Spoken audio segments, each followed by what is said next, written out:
Good evening to all of you. कैसे हो? I hope आप लोग अच्छे होंगे। स्टूडेंट्स, हमारे क्लोथिंग टेक्सटाइल वाली यूनिट चल रही है। जैसा कि आपको पता है कि हमारे होम साइंस में 5 ब्रांचेज हैं, जिसमें से हम 2 यूनिट लेकर चल रहे हैं ताकि आप लोगों के एग्ज़ाम तक कुछ ज़्यादा ही कवर हम करा दें। उसमें से एक्सटेंशन हमारा चल रहा था, 1 यूनिट उसकी कंप्लीट हो गई। अब उसके बाद हम क्लोथिंग टेक्सटाइल को लेकर चल रहे हैं, इसकी भी 1 यूनिट ख़त्म हो जाएगी, फिर उसको लेकर चलेंगे। ऐसे हम दोनों को पढ़ते रहेंगे तो ज़्यादा उसमें हम लोगों को बोरिंग नहीं होगा, ठीक ना? यही सोच के हम 2 यूनिट लेकर चल रहे हैं। एक बात ये समझ लीजिएगा कि आज जो हमारा पहला क्लास है, वस्त्र और परिधान का परिचय को बताना है। इंट्रोडक्शन को देखना है कि वस्त्र और परिधान का क्या परिचय है और उसका महत्व क्या है। आप कल बताए थे जो सिलेबस, उन तीनों सिलेबस को देखिएगा। टीजीटी का भी देख दिए थे आपको, पीजीटी का भी दिए थे और ईएलटी का भी दिए थे। तीनों सिलेबस को जब मिलाएंगे तो उसमें तीनों ही में ये जो आपका चैप्टर हम आज पढ़ा रहे हैं, तीनों में सिमिलर दिया हुआ है। कहीं इतिहास करके पूछा है तो कहीं उसका निर्माण करके पूछा है। ऐसे करके हमारा तीनों चैप्टर को, हम तीनों यूनिट को आज कवर कर रहे हैं, ठीक ना? ईएलटी के भी और टीजीटी के भी और पीजीटी के भी। इसमें आप जैसा कि जान रहे हो कि वस्त्र हमारे मानव जीवन की मूलभूत आवश्यकताओं में से एक है, ठीक? तो आज इसका उद्भव कैसे हुआ, यह कब से लोग जानने लगे कि वस्त्र क्या है, ठीक? तो आप लोग जब इसके इंट्रो को पढ़ोगे तो इसका इंट्रो में यही बताया है कि मानव, जो आदि मानव थे, वो पहले शुरू में क्या करते थे? वह जंगलों में रहते थे और जंगल की तरह वो व्यवहार भी अपना करते थे। जैसे जंगली लोग व्यवहार करते हैं वैसे उनका व्यवहार था। और क्यों ऐसा व्यवहार था? क्योंकि उनका जो मेंटल डेवलपमेंट था बहुत अविकसित था, पूरी तरह से विकास उसका नहीं हुआ था, इसलिए उनको लज्जा नहीं आती थी। ऐसा नहीं है कि वो शर्म के मारे पत्तों से अपने शरीर को ढक लेते थे, पेड़ों की छाल से अपने शरीर को ढक लेते थे। समझ पा रहे हो? जो शिकार करते थे जानवरों का, उनकी जो खाल रहती थी, उनको जब ठंड लगती थी तो उससे सुरक्षा करने के लिए उससे ढक लेते थे अपने शरीर को। समझ रहे हो? धीरे धीरे आप लोग देखोगे तो मानव सभ्यता का विकास हुआ, ठीक? मानव सभ्यता के विकास के साथ साथ धीरे उनके मन में विचार आया, जब देखे कि एक चिड़िया घोंसला बना रही है, वह किस प्रकार बना रही है? अपने आप को सुरक्षित रखने के लिए। जो आपस में शाखाएं हैं, लताएं हैं, एक से एक उलझकर कैसे इनका एक निर्माण ऐसा हो गया है कि उसके नीचे हम लोग आराम से रह ले रहे हैं। जब उन लोग ऐसा देखे तो उनके मन में विचार आया कि क्यों ना हम भी एक ऐसे से रेशे को लेकर आपस में गूंथ कर, आपस में उलझा कर एक ऐसा निर्माण कर लेते हैं, चटाई का निर्माण कर लेते हैं, टोकरी का निर्माण कर लेते हैं, मैट का निर्माण कर लेते हैं, कारपेट का निर्माण कर लेते हैं, कि ताकि उस पर हम लोग टोकरियों में सामान रख सकते हैं। समझ रहे हो? और इस चीज़ को उन्होंने धीरे धीरे बनाना शुरू किया। समझ रहे हो? 19वीं शताब्दी में जाते जाते, ध्यान रखिएगा, अभी हम देंगे आपको नोट्स में बताएंगे, 19वीं शताब्दी तक जाते जाते उन्होंने रेशों को खोज निकाला। ऐसे रेशों को खोज निकाला जिससे रस्सी बन सकती है, जिससे चटाई बन सकती है। हम यूँ कह सकते हैं कि जैसे मोटे वस्त्र जिससे निर्माण किया जा सके। अब आप देखो कि इस सभ्यता के विकास के साथ साथ जब 20वीं सदी आई तब एक अद्भुत क्रांति आई वस्त्र निर्माण के क्षेत्र में, ठीक ना? और वहीं से 20वीं शताब्दी से आज तक का जो सिस्टम चलता आ रहा है कि आज नए नए कपड़ों का निर्माण हो रहा है, एक से बढ़ के एक कपड़े बन रहे हैं जो एक अद्वितीय सुंदरता लिए हुए है, जो सब लोग सोचते हैं कि हम इसको पहने और ये आराम मिले, हमको ये मिले। आप देख ही रहे हो आजकल के आधुनिक युग में एक चरम सीमा पर है, ठीक? तो यही इसका उद्भव है, जो बहुत पढ़ोगे तो 2-3 पेज में दिया हुआ है, जिससे क्वेश्चन आपका जहाँ से बनता है उस चीज़ को हम हेडलाइन करके आपको दे रहे हैं। वो ध्यान से देखिएगा, चीज़ों को समझिएगा और एक एक चीज़ों पर ध्यान रखिएगा। पहले तो हम ये समझते हैं कि हमारा वस्त्र और परिधान क्या है।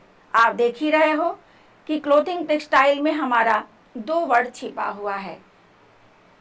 समझ रहे हो? क्लोथिंग प्लस टेक्सटाइल, वस्त्र और परिधान।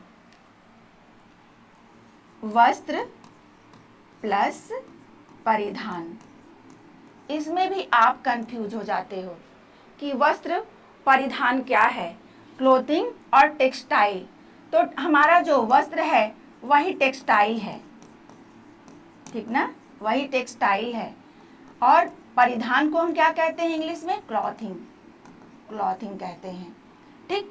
वस्त्र जो, ये समझ लो कि वस्त्र की जब भी बात आती है, ठीक, तो वह बिना सिला हुआ कपड़ा होता है, ठीक ना। वस्त्र की जब भी बारी आती है वह बिना सिला हुआ कपड़ा होता है। और टेक्सटाइल जब भी हमारे ये क्लॉथिंग की बात आती है वह सिला हुआ होता है। देखो, इसको समझ लीजिएगा। वस्त्र, यहाँ से क्वेश्चन बना हुआ है, वस्त्र प्लस परिधान। वस्त्र को हम क्या कहते हैं? Textile plus clothing. परिधान को क्या कहते हैं? क्लॉथिंग कहते हैं, ठीक। टेक्सटाइल में हम देखते हैं कि यह बिना सिला हुआ कपड़ा होता है, बिना सिला हुआ कपड़ा है, ठीक ना। जबकि जो हमारा क्लोथिंग है यह सिला हुआ है, सिला हुआ कपड़ा, पहनने योग्य है। ये समझ लो कि पहनने योग्य है। इस ध्यान से देखिएगा कि हमारा टेक्सटाइल क्या है। टेक्सटाइल जो भी कपड़ा होता है बिना सिला हुआ, उसमें सिवन नहीं लगी। जैसे आप एक पर्दा लगा लिए हो, कारपेट बिछा लिए हो, नेट लगा लिए हो, लेस लगा लेते हो, तो ये सारा क्या है? एक कपड़ा है, उसमें सिलाई नहीं हुई है। जहाँ पे हमारे परिधान की बात आती है वह क्लॉथिंग होता है। क्लॉथिंग का मतलब ही होता है सिला हुआ कपड़ा। जब हम एक कपड़े को एक सिलकर परिधान का निर्माण कर लेते हैं, उसको पहनने योग्य बना लेते हैं, उसको हम क्या कहते हैं? क्लॉथिंग कहते हैं या परिधान कहते हैं। इसमें जैसे सारे वस्त्र आ जाते हैं जो भी सिला हुआ है। जैसे मान लो यही नहीं, इसमें जितना आप ड्राफ्टिंग करते हो, कटिंग करते हो, पैटर्न बनाते हो, जितनी प्रक्रियाओं से गुजरते हो, वो सारा परिधान के अंतर्गत आता है। आई बात समझ में? और यह जितना आप यूज करते हो घर में कपड़े का, वो सारा किसके अंदर आता है? वही हमारा टेक्सटाइल है। क्लियर है? ठीक। कोई भी डाउट होगा तो हमको बताइएगा। अब देखिए, अब इसको हम समझते हैं कि वस्त्र और परिधान का इतिहास क्या है। जैसा कि अभी हम आपको लेक्चर में ही सब बता दिए हैं कि कैसे कैसे इसका विकास हुआ, फिर भी आपके पास थोड़ा सा कुछ मैटर रहेगा, इससे आप समझ पाओगे कि इसके अंदर की क्या बातें हैं। समझ पा रहे हो? देखो, वस्त्र और परिधान का जो शुरुआत था वो आदिमानव से ही था, आदिमानव से ही हुआ था। यह किस रूप में था? पत्तों के रूप में था, छाल के रूप में था और खाल के रूप में था। लेकिन धीरे धीरे, अब देखो, पेड़ों की छाल था, जानवरों की खाल था, और किस रूप में प्रयोग करते थे? पहनने के लिए प्रयोग में लाते थे। लेकिन मानव सभ्यता के साथ साथ वस्त्र निर्माण के कला का ज्ञान हुआ। धीरे धीरे जब इनका मेंटल डेवलपमेंट हुआ, मानसिक विकास हुआ, वही सभ्यता का विकास। मतलब सभ्यता इंसान के अंदर कब आती है? जब उसका मेंटल डेवलपमेंट होता है। तो उनके मानसिक विकास के साथ साथ वस्त्र निर्माण कला का ज्ञान हुआ। आई बात समझ में? जब वस्त्र निर्माण का कला का ज्ञान कैसे हुआ, ध्यान में रखना कि कैसे हुआ। टहनियों, लताओं को उलझता हुआ देखकर, एक दूसरे में कभी कभी आप देखते होंगे कि पेड़ के ऊपर जो टहनियाँ होती हैं उलझते हुए एक ऐसे एकदम मैट के रूप में हो जाती हैं, वहाँ खूब अच्छा भी दिखता है देखने में, ऐसा लगता है नेचर में, ऐसा लगता है कि कोई बनाकर इसको रख दिया हो। उनको उन्होंने कौन देखा? वही आदि मानव देखे, लेकिन इनके अंदर इतना डेवलपमेंट धीरे धीरे हो रहा था कि वह चीज़ों को समझ लें। चिड़ियों के घोंसलों को देखकर आप देखते होंगे कि जंगलों में इतना सुंदर सुंदर जो चिड़िया होती हैं, वो बहुत सुंदर सुंदर घोंसला बनाती हैं। ऐसा लगता है कि अगर हम बहुत मेहनत भी करें तो ऐसा नहीं बुन पाएंगे। जब ये उनको देखे कि चिड़िया एक घोंसले का निर्माण कैसे कर ले रही है, तो हम क्यों नहीं कर सकते हैं? उनके अंदर क्या आया? एक आइडिया आया। किसके अंदर? आदि मानव जो थे उनके अंदर एक विचार आया, और जब वह विचार आया तो जैसे वो देखे कि टहनियाँ उलझी हुई हैं, लताएं उलझी हुई हैं, उसी तरह उलझाकर इन्होंने क्या बनाया? चारपाई का निर्माण किया। यहाँ से क्वेश्चन है आपका कि किस चीज का निर्माण हुआ? पहले आदि मानव ने सबसे पहले किन चीजों का निर्माण किया? तो चारपाई का निर्माण किया, टोकरी का निर्माण किया, रस्सी का निर्माण किया और चटाई का निर्माण किया। ठीक, ये सब मोटे मोटे वृक्ष टाइप के जो लताएं होती थी उसको खींचकर निकाल कर उन्होंने इसका निर्माण किया। उसके बाद इन्होंने महसूस किया, ध्यान रखिएगा, जब यह विचार आया तो इन्होंने ये महसूस किया कि खाल और छाल से बेहतर जो वस्तु है वह क्या है? वह रेशा से अगर हम वस्त्र का निर्माण कर लें तो इससे वह तो लाख गुना बेहतर होगा और बहुत आरामदायक होगा। अगर हम उसको प्रयोग में लाएं तो वह बहुत आरामदायक होगा। समझ में आ रहा है यहाँ से यहाँ तक की बातें? फिर नेक्स्ट चलें। तो इन्होंने महसूस किया, और देखो क्या महसूस कर रहे हैं कि इस खाल से और इस छाल से बेहतर जो वस्तु है वह क्या हो सकती है? ठीक, बेहतर क्या हो सकती है? हमारा एक वस्त्र का हम निर्माण कर सकते हैं। ठीक ना, एक वस्त्र का निर्माण कर सकते हैं इन रेशों से, जो हमारे लिए बहुत आरामदायक रहेगा। अब ऐसा हुआ, देखो वहां पे हेडलाइन ही हम डाल दिए हैं कि यहीं से शुरुआत हुई किसकी? वस्त्रोपयोगी रेशों की। ठीक, यहीं से शुरुआत हुई और यहीं से खोज माना जाता है। और देखो कौन खोज किया है? देखो पत्तों से हुआ, खाल छाल से हुआ, फिर देखो ये वस्त्र का निर्माण होने लगा। ठीक ना, कब से हुआ? 19वीं शताब्दी में। ये बहुत ही इंपॉर्टेंट है आपका स्टेटमेंट्स। 19वीं शताब्दी में पेड़ पौधों और जानवरों से ये क्या किए? जो जानवरों का खाल रखे थे, जानवरों को मार देते थे ना, शिकार जो करते थे जानवरों का, उसको मार के खाल को एकत्र कर लेते थे।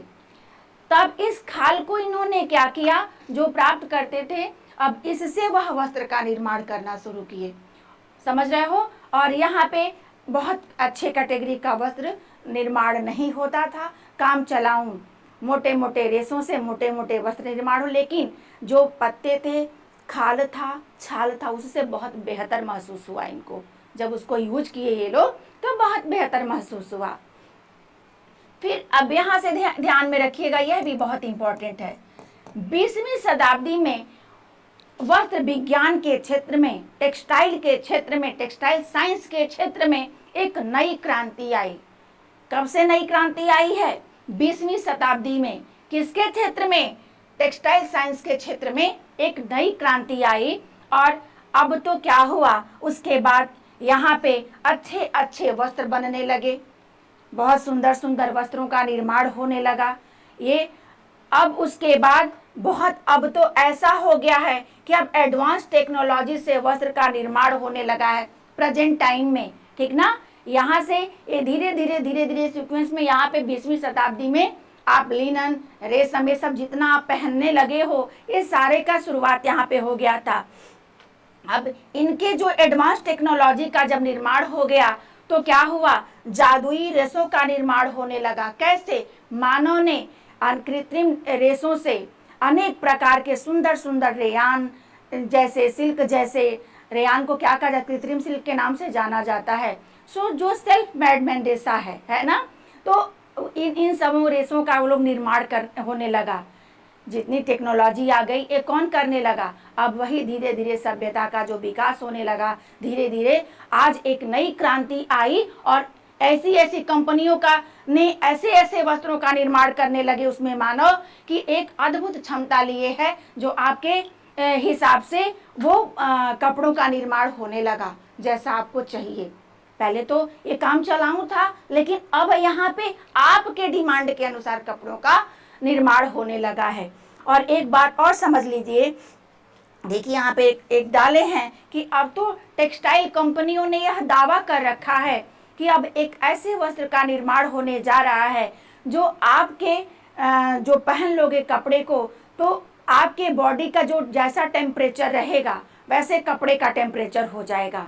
समझ रहे हो, जैसे गर्मी में आप उस वस्त्र को पहन लोगे तो आपको ठंड का एहसास दिलाएगा और ठंड में पहन लोगे तो गर्मी का एहसास दिलाएगा। देखो यहाँ पे दिए हुए हैं कि अब तो टेक्सटाइल कंपनियों ने ये दावा किया है कि ताप को मेंटेन करने वाले वस्त्रों का निर्माण हो रहा है जो आपके ताप को टेम्परेचर को मेंटेन कर ले।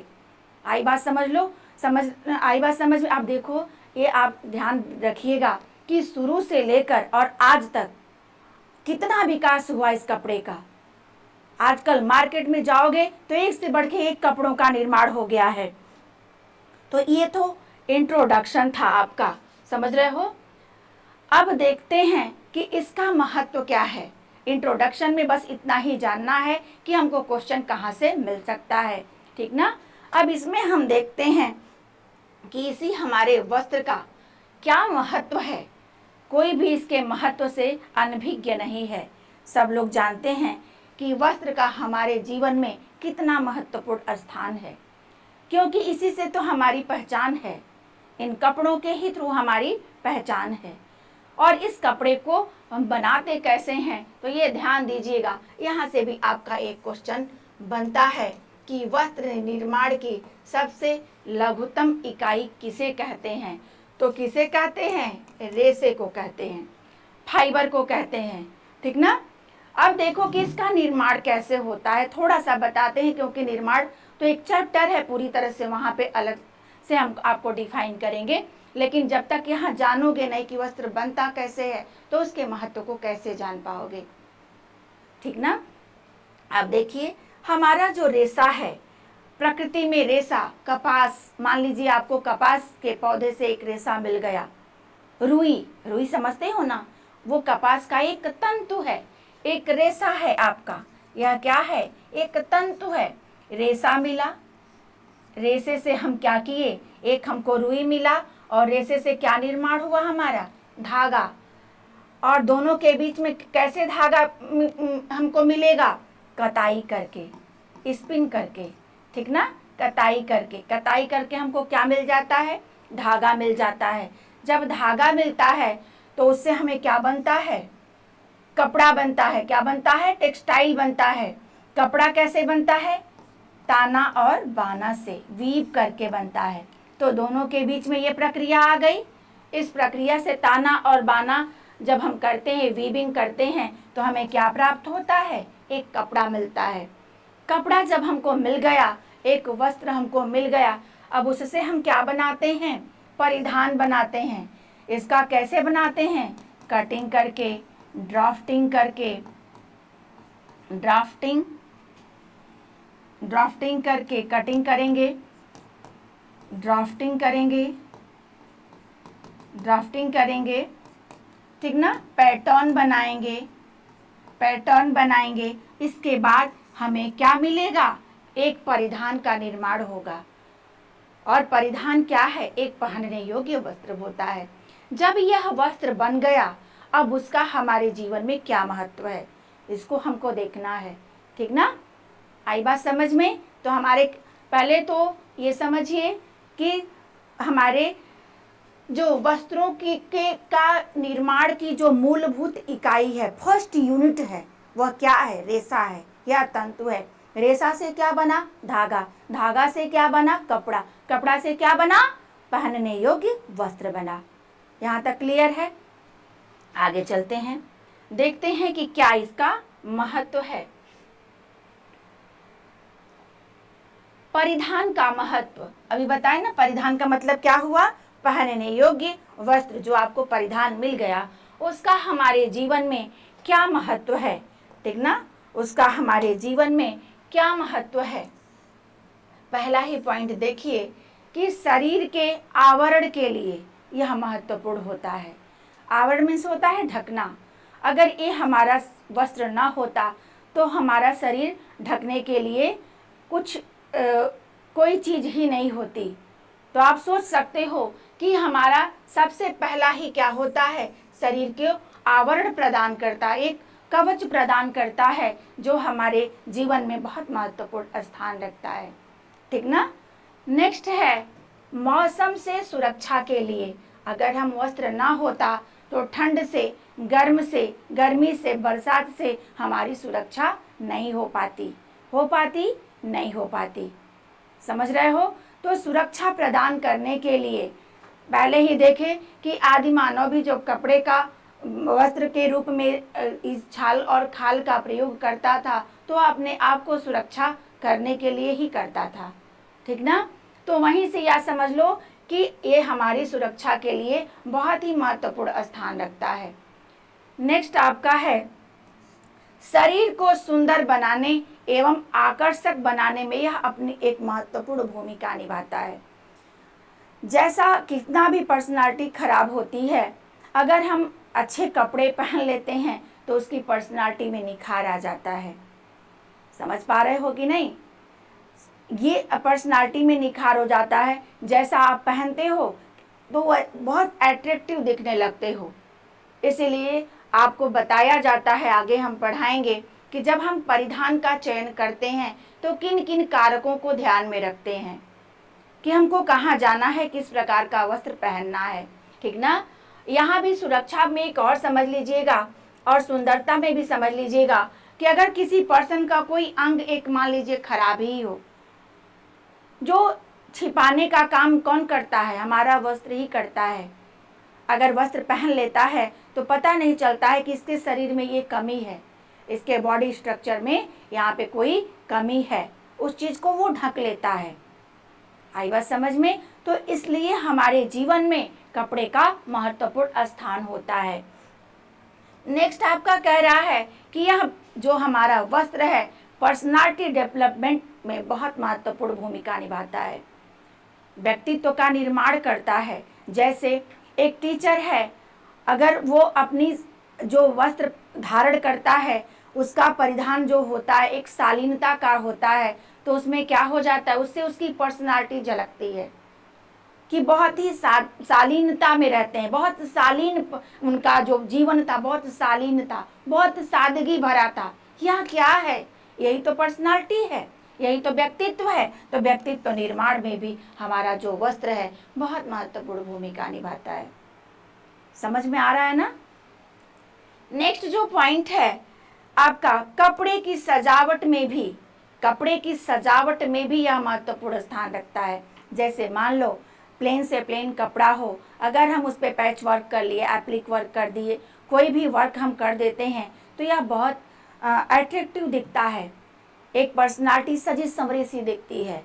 हमारा जो घर है वो भी बहुत सजा संवरा सा दिखता है। तो ये सजावट की दृष्टि से भी बहुत महत्वपूर्ण है, बहुत उपयोगी है, ठीक। हम नेक्स्ट आपका जो है कपड़ों का उपयोग औद्योगिक संस्थानों में भी होता है। आप देख ही रहे हो कि जितने जितने बड़ी बड़ी इंडस्ट्री है उसमें भी हमारे कपड़े का प्रयोग होता है। जैसे टेप, पैरासूट, टायर, बेल्ट, कोई भी जितने भी ये सब हैं, इसकी अलग अलग उद्योग हैं जिसमें ये यूज होता है कपड़े के रूप में। अगर ये ना होता तो कोई भी ये काम होने ना तो पैरासूट का निर्माण हो पाता, जितने सीट इत्यादि जितने टेप करते हो, बेल्ट का प्रयोग करते हो। इसके अलावा भी बहुत सारे जो इंडस्ट्री हैं जिसमें अनेक प्रकार से, जैसे मैट हुआ, कारपेट हुआ, ये सबका अलग अलग आप देख रहे हो कि औद्योगिक संस्थान है जिसमें अलग अलग महत्वपूर्ण भूमिका यह निभा रहा है हमारा वस्त्र। आई बात समझ में। बहुत ही इजी चैप्टर है, बहुत ही आसान है, बस आप लोगों को समझना है। अगर समझ लिए तो बहुत आसान है, अगर याद करोगे तो क्लोथिंग टेक्सटाइल बहुत कठिन हो जाती है। इसलिए समझने का प्रयास करिए, पूरी तरह से कॉन्सेप्ट को क्लियर करने का प्रयास करिए। नेक्स्ट आप देख रहे हो कि नेक्स्ट आपका जो महत्व है, व्यक्तित्व की पहचान यही वस्त्र कराता है। अगर ये वस्त्र नहीं होता, अगर ये परिधान नहीं होता तो व्यक्ति को पहचानना भी बड़ा मुश्किल है। अब कहोगे कैसे? मान लो एक डॉक्टर अपना परिधान नहीं पहना है, अपना यूनिफॉर्म नहीं पहना है, तो पहचानना मुश्किल हो जाता है कि कौन डॉक्टर है, कौन पेशेंट है। समझ रहे हो ना? पेशेंट का कपड़ा अलग होता है, डॉक्टर का अलग होता है, एक लॉयर का अलग होता है ना। एक टीचर का परिधान अलग सिंपल सा दिखता है, तो एक बच्चे जो जाते हैं स्कूल में उनका यूनिफॉर्म अलग होता है। तो उनकी का यूनिफॉर्म ही उनकी पहचान होती है। हमको किसी को बताने की नहीं ज़रूरत होती है कि एक डॉक्टर है, ये लॉयर है। समझ पा रहे हो? तो ये पहचान की भी पहचान, जैसे व्यक्तित्व की पहचान कराने में भी ये महत्वपूर्ण स्थान रखता है। जैसे खेलकूद के कपड़े अलग होते हैं, सबके कपड़े अलग अलग बने होते हैं। समझ रहे हो?